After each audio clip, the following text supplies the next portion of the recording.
అందరికీ నమస్కారం. నా పేరు కృప. మీరు చూస్తున్నారు కృపగారి వంటిల్లు. ఈరోజు మన ఛానల్లో గోరుచిక్కుళ్ళు ఫ్రైని ఎలా చేసుకోవాలో ఈ వీడియోలో అయితే చూసేద్దాం. సాధారణంగా ఉల్లిపాయ లేకుండా ఏ కర్రీ కూడా అవ్వదు కదండి. కానీ ఈరోజు మనం ఉల్లిపాయ లేకుండానే గోరుచిక్కుళ్ళ ఫ్రైని ఎలా చేసుకోవాలో చూసేద్దాం. ముందుగా గోరుచిక్కుల్ని శుభ్రంగా కడిగి చిన్న చిన్న ముక్కలుగా కట్ చేసుకొని వాటిలో గ్లాస్ నీళ్ళు, ఉప్పు, పసుపు వేసి ఉడికించుకోవాలి. ఆ ఉడుకుతున్న సమయంలోనే 2 చెంచాల పెసరపప్పును తీసుకొని వాటిని కూడా నానబెట్టుకోవాలి. ఇలా ఉడికించుకోవటం వల్ల గోరుచిక్కుల్లో ఉండే ఒగరు అనేది పోతుందండి. ఇప్పుడైతే మనం ఈ గోరుచిక్కుల్ని ఉడికిపోయిన తర్వాత స్ట్రైన్ చేసి పక్కన పెట్టుకోవాలి. ఇప్పుడు ఒక కడాయి తీసుకొని కడాయిలో 2 టేబుల్ స్పూన్ ఆయిల్ అయితే తీసుకోవాలి. ఆయిల్ హీట్ అయిన తర్వాత పోపు దినుసులు అయితే వేసుకోవాలి. అలానే జీలకర్ర కూడా వేసుకొని కాస్త ఫ్రై చేసుకోవాలి.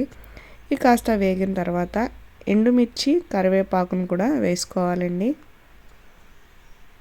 ఇవి కూడా బాగా వేయించుకోవాలి. ఇవి వేగిన తర్వాత ముందుగా నానబెట్టుకున్న పెసరపప్పును అయితే వేసుకోవాలి. ఓ 2 మినిట్స్ పాటు కలుపుతూ ఉండాలండి. ఈ పెసరపప్పు వేగిన తర్వాత మనం ముందుగా ఉడికించి పక్కన పెట్టుకున్న గోరుచిక్కుళ్ళని అయితే వేసుకోవాలి.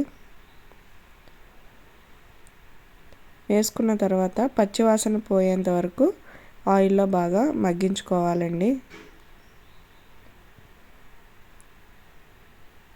బాగా మగ్గిన తర్వాత రుచికి సరిపడ ఉప్పు, కాస్త పసుపు, అలానే టేబుల్ స్పూన్ కారాన్ని కూడా వేసుకోవాలండి.